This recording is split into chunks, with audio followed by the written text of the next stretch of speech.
Hello students, welcome once again.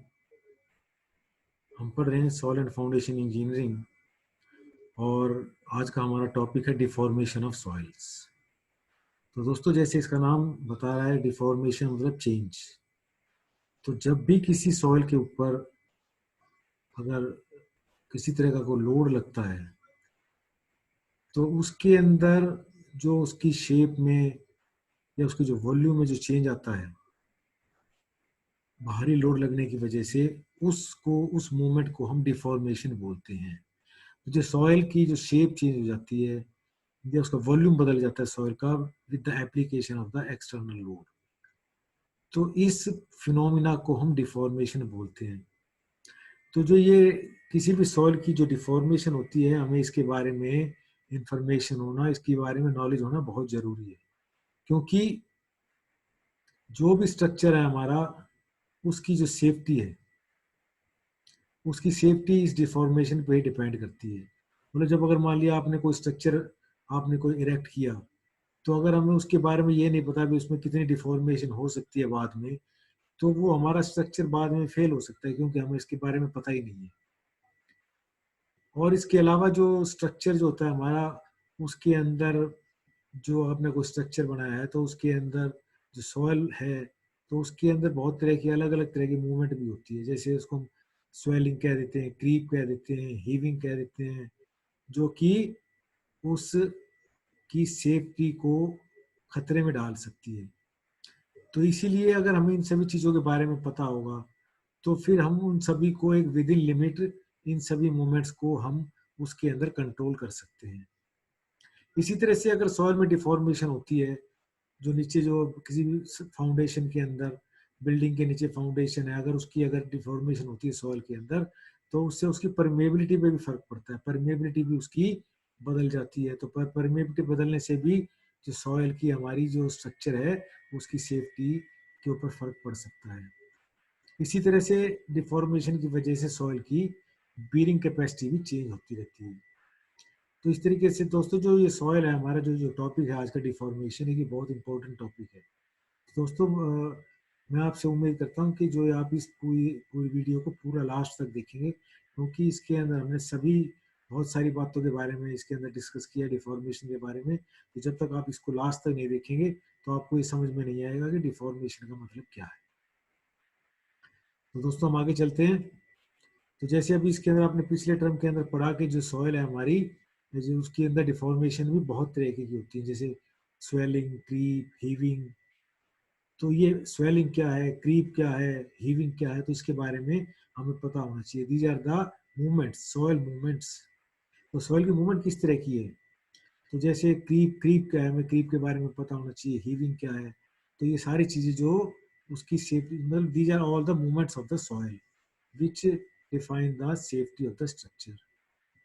जैसे creep क्या होती है, तो creep is a slow and gradual lateral advancement of the soil. जो सॉइल है हमारी, उसकी बहुत ही स्लो और ग्रेजुअल एडवांसमेंट, आगे जो बढ़ना है, उस जो सॉइल की जो प्रवृत्ति है, उसको हम क्रीप बोलते हैं। तो जैसे मान लिया अगर आपने कोई रिटेनिंग वाल बनाई हुई है, और रिटेनिंग वाल के अंदर साइड में उसके अंदर अगर आपने, अगर उसके अंदर सैंड फिलिंग या सॉइल की फिलिंग की हुई है, तो उसकी फिलिंग की वजह से कई बार क्या होता है कि उसके अंदर जो सॉइल है हमारी, इट स्टार्ट्स मूविंग, उसमें क्रीपिंग शुरू हो जाती है। तो उसकी वजह से जो हमारा जो रिटेनिंग वाल है, उसकी भी सेफ्टी को वो खतरे में आ सकती है, उसको वो मूव कर देती है। रिटेनिंग वाल को, जो सॉइल का जो वेट है, उसकी वजह से उसके अंदर क्रीप हो जाती है। तो जो सॉइल की जो इस तरह की जो मूवमेंट होती है, जो कि उसके अंदर जो जिस स्ट्रक्चर के ऊपर बनाई हुई है, उसकी भी सेफ्टी को वो खतरे में डाल सकती है। तो हमें ये पता होना चाहिए कि इसके अंदर कितनी क्रीप हो सकती है। तो ये एक बहुत इंपॉर्टेंट प्रॉपर्टी है सॉइल की, और जो कि सॉइल की शेयर स्ट्रेंथ, उसकी परमेबिलिटी और उसके अंदर जितना मॉइस्चर कंटेंट, इन सभी पे डिपेंड करती है। अब हमारा नेक्स्ट टर्म है हीविंग। तो हीविंग का मतलब यह है कि upward movement of the soil. जो सॉइल है हमारी, उसकी अपवर्ड, ऊपर की तरफ मूवमेंट, उस मूवमेंट को हम सॉइल की को हीव बोलते हैं। जैसे मान लिया अगर आप, अगर कोई, जैसे अगर आप कोई पाइलिंग करते हैं, जैसे, तो पाइलिंग का मतलब ये है कि जो सॉइल के अंदर हम एक कंक्रीट की पाइल को नीचे गाड़ रहे हैं, तो उसकी वजह से क्या होता है कि सॉइल के जो जो पाइल है, उसके आसपास की जो मिट्टी है वो ऊपर उठ जाती है। क्योंकि जो सॉइल का जो पाइल का जो वॉल्यूम नीचे बढ़ेगा तो वो क्या करेगा, साइड की सॉइल को ऊपर उठा देगा। तो इसकी वजह अगर वो आसपास में अगर वो लाइट स्ट्रक्चर होता है तो वो उसके अंदर वो खतरे में पड़ सकता है। तो इस तरह की जो अपवर्ड मूवमेंट होती है सॉइल की, इस तरह की मूवमेंट को हम बोलते हैं हीविंग।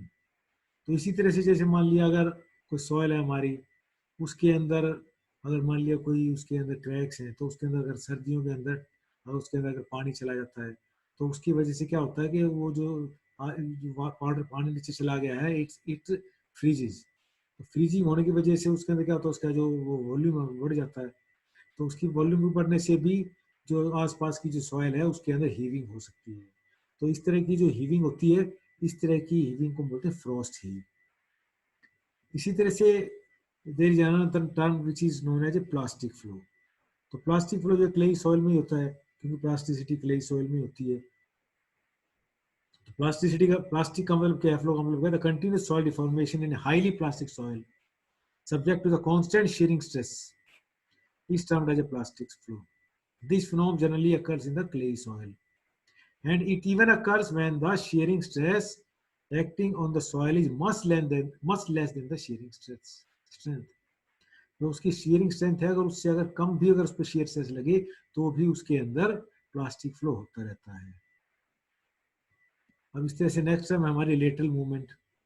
तो लेटरल मूवमेंट का मतलब lateral movement occurs when the earthquake shaking causes a mass of soil to lose cohesion and move relative to the surrounding soil। तो जो सॉइल है हमारी, अगर उसके अंदर अगर मान लिया अर्थक्वेक आ जाए तो उसकी जो सॉइल की कोहेसिव की जो प्रॉपर्टी है वो उसके अंदर खत्म हो जाती है। कोहिजन मतलब जो उसके अंदर आपस में अट्रैक्शन है पार्टिकल्स के बीच में, दैट इट्स प्रॉपर्टी लूजेज।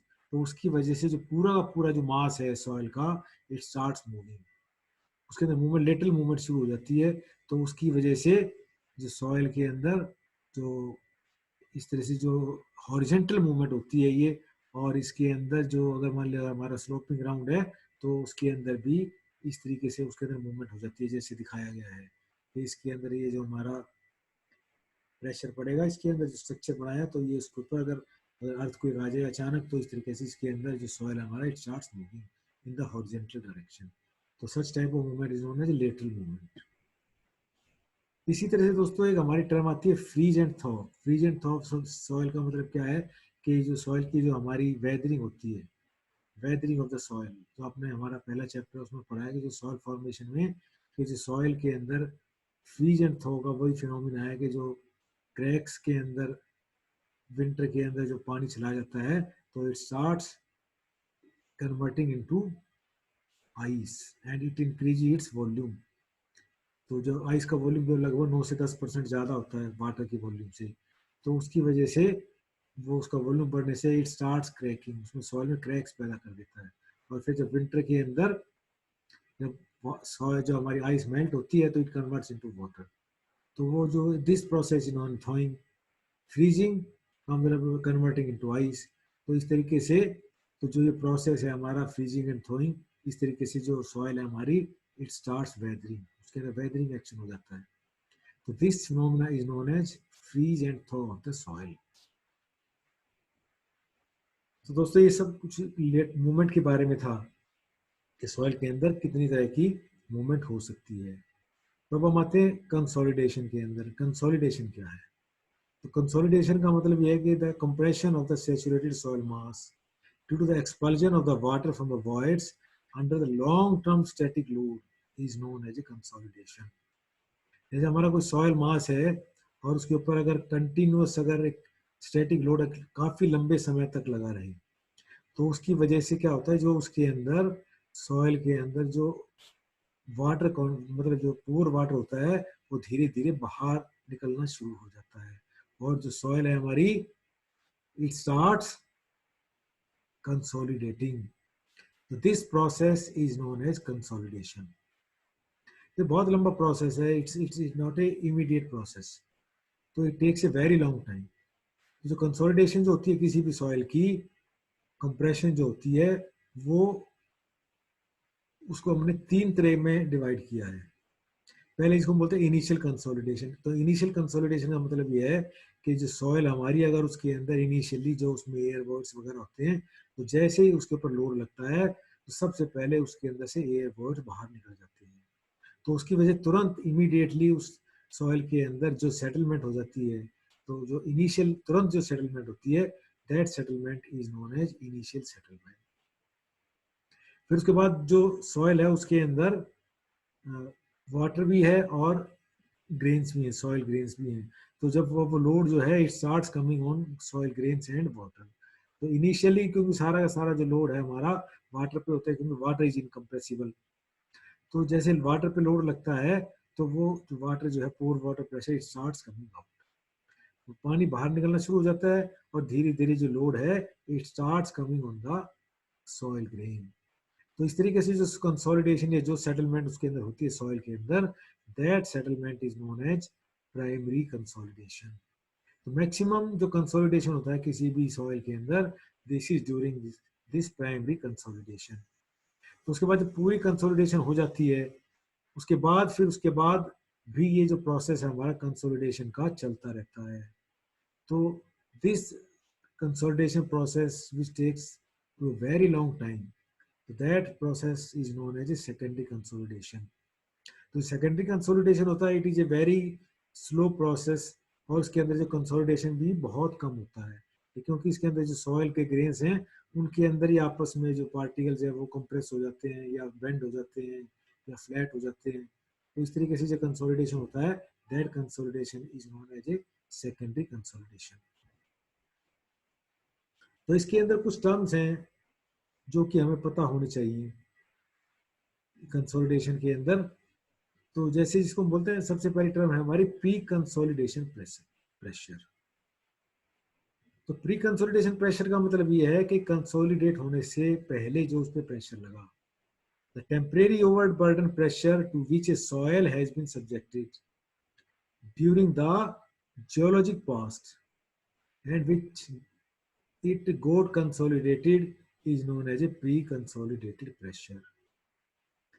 मतलब ये है कि जो कोई भी सॉइल है हमारी, अगर उसके अंदर हिस्ट्री के अंदर पास्ट के अंदर अगर कभी उसके ऊपर कोई ओवरबर्डन प्रेशर था तो उसकी वजह से जो उसके अंदर कंसोलिडेशन हुआ है दैट कंसोल, तो उस प्रेशर को हम उस लोड को हम प्री कंसोलिडेटेड प्रेशर बोलते हैं।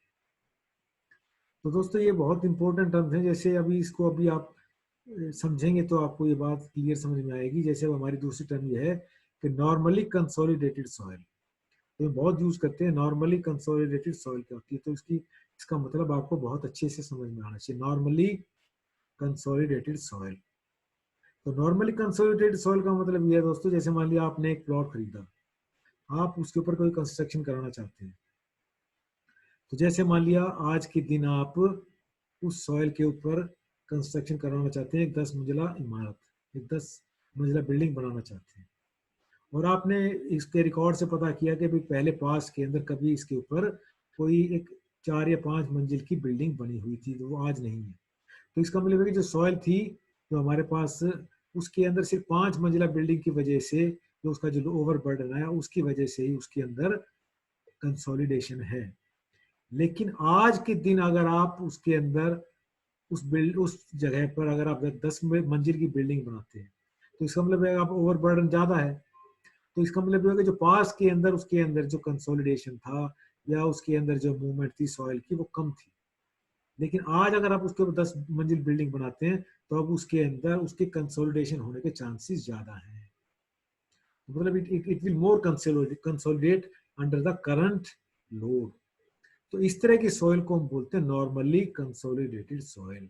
इसका मतलब इसके अंदर पास्ट में लोड कम था लेकिन आज जो हम लोड लगा रहे हैं that is more than the past, that is known as a normally consolidated soil. अब इसी का उल्टा है हमारे पास over consolidated soil. Over consolidated soil का मतलब ये है कि जो सॉइल अब हमारी है इट इज कंसोलिडेटेड ओवर, पहले अगर मान लिया इसके ऊपर जो बिल्डिंग थी वो हैवी बिल्डिंग बनी हुई थी, लेकिन आज अगर हम उसके ऊपर एक लाइट बिल्डिंग बनाते हैं तो इसका मतलब है कि उसके अंदर जो पहले से ही सॉइल अगर उस पर हैवी लोड था तो उसके अंदर ज्यादा कंसोलिडेशन हो चुका है। अब उसके अगर हम लाइट अगर बिल्डिंग बनाएंगे तो आज के लोड के हिसाब से उसके अंदर कंसोलिडेशन या उसके अंदर जो सॉइल की जो सेटिंग होगी वो कम होगी।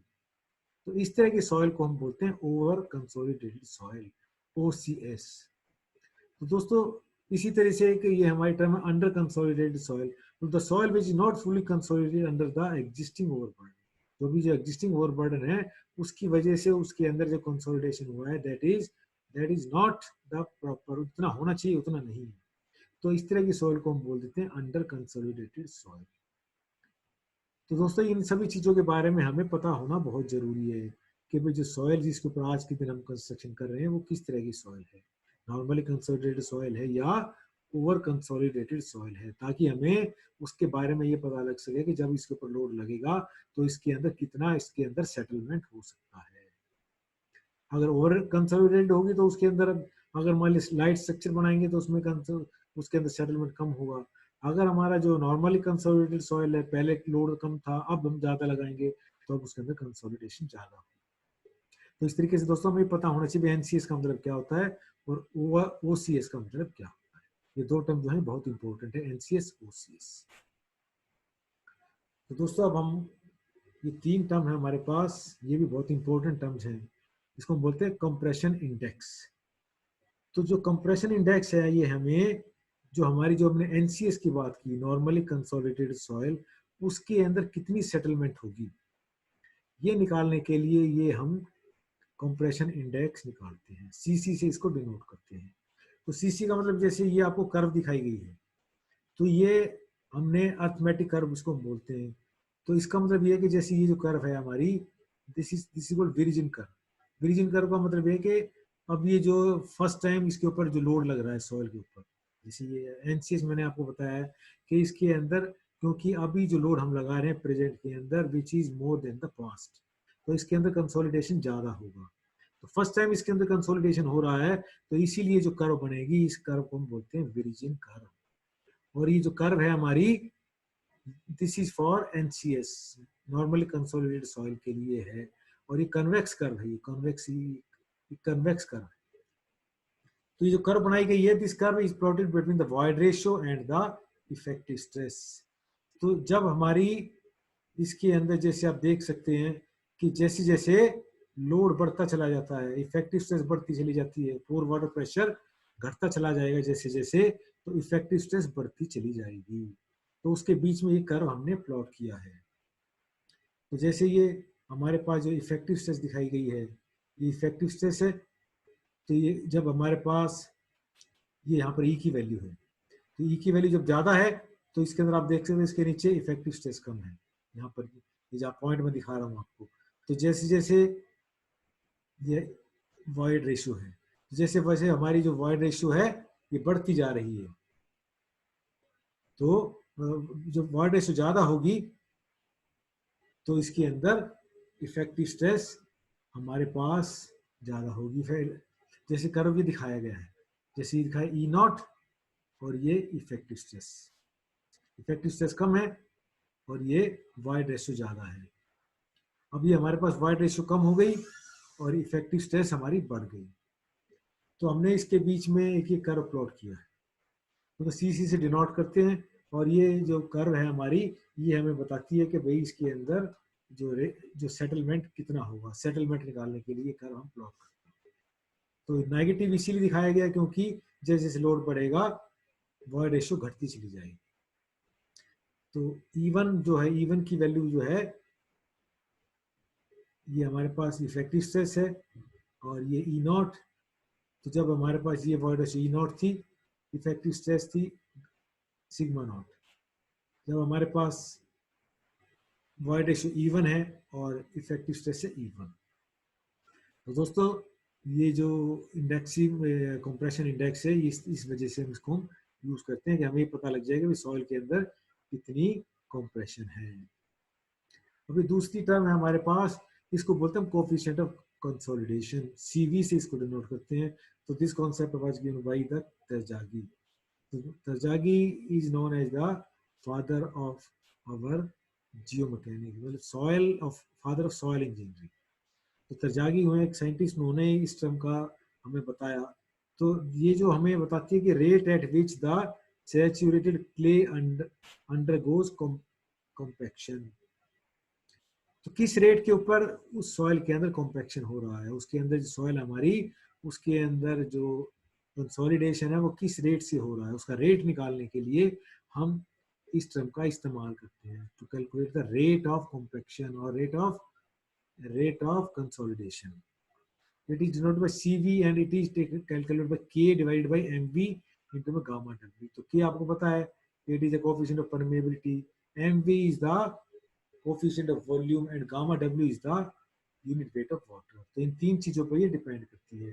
तो जैसे आपको पता है कि भाई अगर मान ली किसी भी सॉइल की अगर कोएफिशिएंट ऑफ परमेबिलिटी ज्यादा होगी तो CV की वैल्यू भी ज्यादा होगी. इसी तरह से गामा डब्ल्यू, अगर गामा डब्ल्यू की वैल्यू कम होगी तो CV की वैल्यू ज्यादा होगी. तो इस तरीके से we can calculate the rate of consolidation. तो इसकी जो यूनिट होती है it's unit is centimetre square पर सेकंड. तो this is known as the coefficient of consolidation, CV से इसको हम डिनोट करते हैं. इसी तरह से हमारे एक टर्म होती है डिग्री ऑफ कंसोलिडेशन. तो डिग्री ऑफ कंसोलिडेशन का मतलब यह है कि we can calculate at any time कि what is the amount of consolidation, कितना कंसोलिडेशन हो चुका है. अगर जैसे मान लिया हम टाइम टी को इंफिनिटी माने और अभी करंट टाइम पे अब हमारे पास कितनी कंसोलिडेशन हुई है, तो वो हमारी कहलाएगी डिग्री ऑफ कंसोलिडेशन. कितनी एट प्रेजेंट हमारी, जितनी हम चाहते थे कंसोलिडेशन मैक्सिमम हो जाए, उसका आज के दिन कितना, उसके अंदर कितना परसेंट उसमें हम अचीव कर चुके हैं, तो उसको हम बोलते हैं डिग्री ऑफ कंसोलिडेशन. तो उसको हम कैपिटल यू से डिनोट करते हैं. तो दोस्तों आपको पता है कि जो स्मॉल यू होता है उसको हम पोर वाटर प्रेशर के लिए इस्तेमाल करते हैं, लेकिन अब हम यूज करें कैपिटल यू.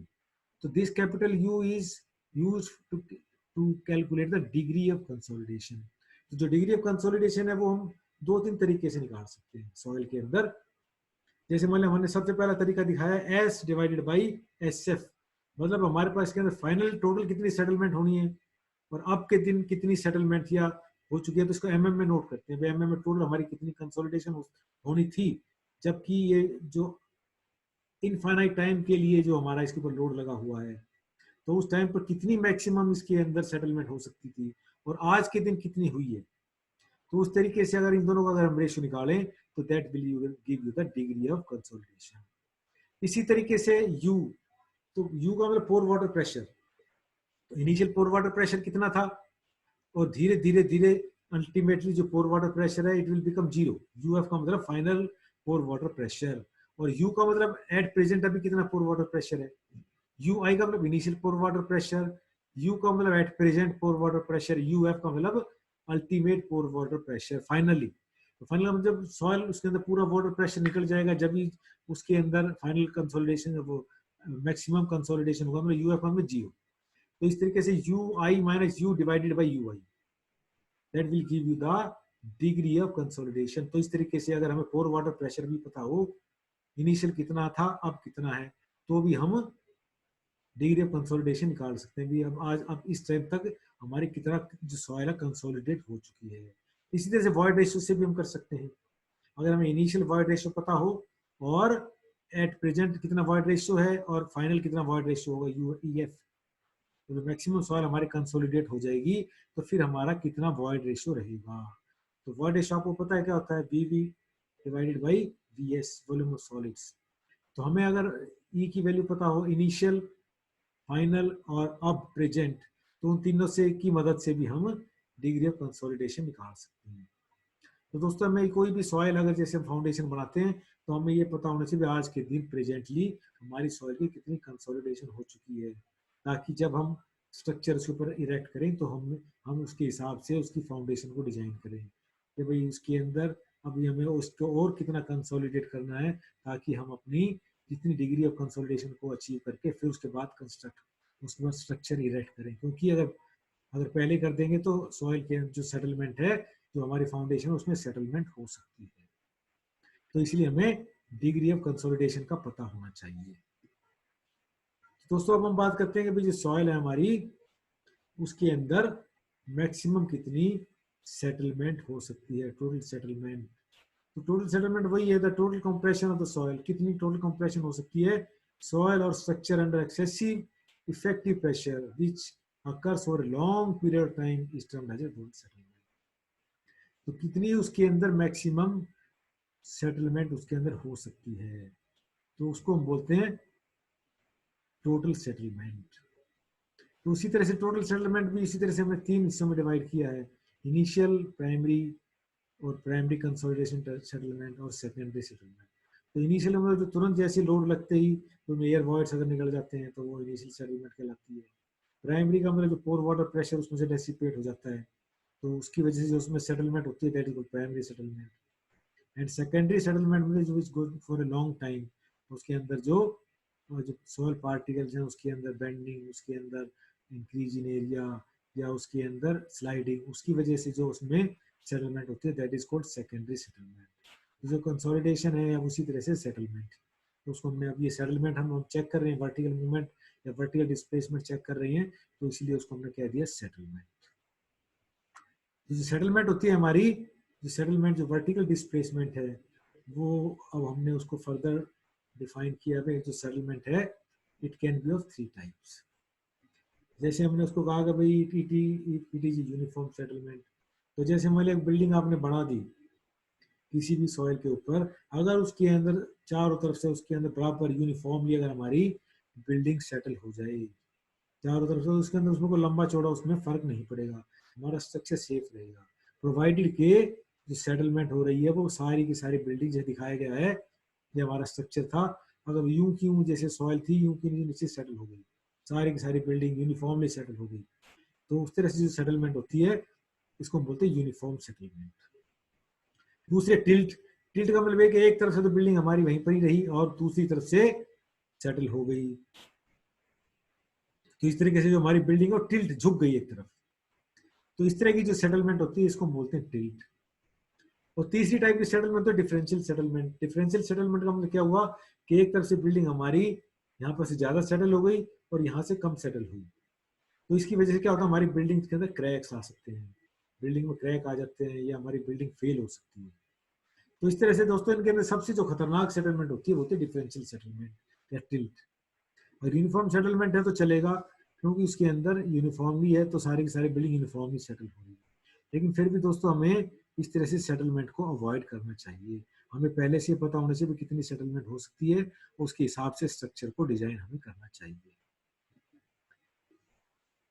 तो दोस्तों अब हम बात करते हैं कि जो सेटलमेंट है हमारी वो किस किस फैक्टर पे डिपेंड करती है। तो जो सेटलमेंट है सबसे पहले जैसे आपको पता है मैग्नीट्यूड ऑफ अप्लाइड लोड, जितना ज्यादा लोड हम उस पर अप्लाई होगा उससे उतनी ही ज्यादा उसका रेट होगा, उतनी ज्यादा ही तेजी से सेटलमेंट होगा। अब दूसरी बात है उसके बाद permeability of the soil. Permeability soil की जो होती है, जितनी ज्यादा हमारी सॉइल की परमिएबिलिटी होगी, जितना उसमें इतनी जल्दी से पानी निकलेगा, तो पानी निकलेगा तो जो उसके अंदर जो पोर वाटर प्रेशर वो कम हो जाएगा, पोर वाटर प्रेशर कम होगा तो उसमें सेटलमेंट हो जाएगी। तो इस तरह से जितनी ज्यादा सॉइल की परमिएबिलिटी होगी उतनी ज्यादा सेटलमेंट होगी। इसी तरह से thickness of the clay layer, जो थिकनेस जो क्लेई लेयर की थिकनेस है वो जितनी ज्यादा होगी उसके अंदर पानी उसमें से बहुत कम निकलेगा।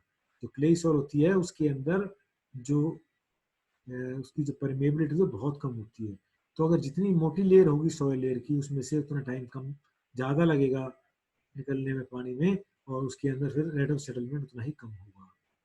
इसी तरह से number of drainage faces, drainage faces का मतलब ये है कि जैसे मान लिया हमारी कोई नीचे सॉइल की एक लेयर है वो क्लेई है, तो उसके अंदर एक बीच में लेयर है क्लेई, उसके दोनों तरफ अगर मान लिया परवियस लेयर है, परवियस का मतलब यह है कि सैंडी लेयर्स हैं, तो इसका मतलब कि उसके अंदर से जो पानी जो निकलने की जो उसके अंदर फेसिस है उसको दो फेस मिल गए, दोनों ऊपर और नीचे दोनों तरफ से उसके अंदर से पानी जो है निकल रहा है, तो इस वजह से उसके अंदर नंबर ऑफ फेसिस दो फेसिस को मिल जाएंगे, दोनों तरफ से पानी निकलेगा तो उसमें सेटलमेंट ज्यादा तेजी से होगी। और अगर मान लिया जो क्लेई लेयर है हमारी उसके अंदर एक तरफ अगर परवियस लेयर है और एक तरफ इम्परवियस लेयर है, तो जो इम्परवियस लेयर है वो तो पानी को नहीं जाने देगी, और जो परवियस लेयर है तो एक तरफ से ही उसके अंदर से पानी ड्रेनेज होगा, तो इसमें सिंगल लेयर उसके अंदर सिंगल साइडेड ड्रेनेज होगा, तो इस वजह से उसके अंदर पानी जो इसमें जो उसकी जो पानी जो निकलने की स्पीड है वो कम होगी, सिंगल फेज होगी, तो उस वजह से उसके अंदर सेटलमेंट कम होगा। तो these are the various factors which affect the settlement। दोस्तों इसी तरह से हम ये निकालना चाहते हैं कि अगर मान लिया हम जो कंस्ट्रक्शन ऑपरेशंस करते हैं, जो अगर कोई बिल्डिंग बना रहे हैं हम कंस्ट्रक्शन कर रहे हैं तो उससे भी क्या कोई सेटलमेंट पे फर्क पड़ता है। तो दोस्तों जैसे मान लिया अगर हम बहुत बड़ी बड़ी बिल्डिंग बनाते हैं तो उस बिल्डिंग बनाने के लिए हमें बहुत बड़े बड़े उसके लिए एक्सकेवेशन करने पड़ते हैं। तो एक्सकेवेशन करने के लिए क्या होगा, जो सॉयल है हमारी, जब एक्सकेवेशन करेंगे तो सॉयल बाहर निकालेंगे। तो सॉयल बाहर निकालने से क्या होगा कि जो उसके आसपास की जो सॉयल है उसके अंदर जो स्ट्रेसिस की वैल्यू है वो चेंज हो जाती है। तो changes the stresses occurs beneath the excavated space। तो उसके वजह से क्या होता है कि जो जो आसपास की बिल्डिंग्स हैं उसके अंदर भी उसका बड़ा फर्क पड़ता है। तो जैसे subsidence of the area surrounding the excavation, heaving of the soil at the bottom of the excavated space। तो excavated जो साइड वाली बिल्डिंग है वहां पर लोड लगा हुआ है, उसकी वजह से जहाँ पर जो आपने जो एक्सकेवेशन किया वहां से सॉइल के अंदर हीविंग हो सकती है, या जो हमारी जो एक्सकेवेटेड ट्रेंच है उसके अंदर सॉइल के अंदर लेटरल मूवमेंट उसके अंदर हो सकती है। तो दोस्तों हम जब भी कंस्ट्रक्शन करते हैं तो उसके अंदर हमें आसपास की बिल्डिंग्स का बहुत ध्यान रखना चाहिए कि वे उसकी वजह से कहीं उसमें कोई सेटलमेंट तो नहीं हो रही। तो दोस्तों कंस्ट्रक्शन ऑपरेशंस की वजह से भी बहुत बार उसके अंदर सेटलमेंट हो जाती है। और हमारा जो नेक्स्ट है कि भाई वाटर टेबल की नीचे जाने से भी क्या कोई फर्क पड़ता है, तो वो तो आपको पता ही है कि भाई जैसे जैसे हमारी वाटर टेबल नीचे जाती है तो वाटर टेबल नीचे जाने से क्या होता है, पोर वाटर प्रेशर कम होता चला जाता है और इफेक्टिव स्ट्रेस हमारी बढ़ती चली जाती है। जैसे आपको ये पता है sigma dash is for effective stress, sigma is the total stress, U is the pore water pressure. तो जैसे जैसे वाटर टेबल नीचे जाएगा पोर वाटर प्रेशर कम होता चला जाएगा, तो इफेक्टिव स्ट्रेस बढ़ती चली जाएगी। तो जैसे इफेक्टिव स्ट्रेस बढ़ेगी तो उसके अंदर सेटलमेंट बढ़ती चली जाएगी। तो इसीलिए जो क्लेई सॉइल होती है उसके अंदर it takes a lot of time, considerable time for the final settlement.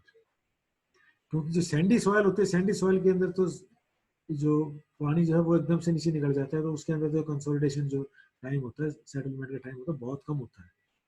लेकिन ये जो क्लेई सॉइल के लिए जो सारा का सारा जो हम कर रहे हैं, this all phenomena are for clay soil.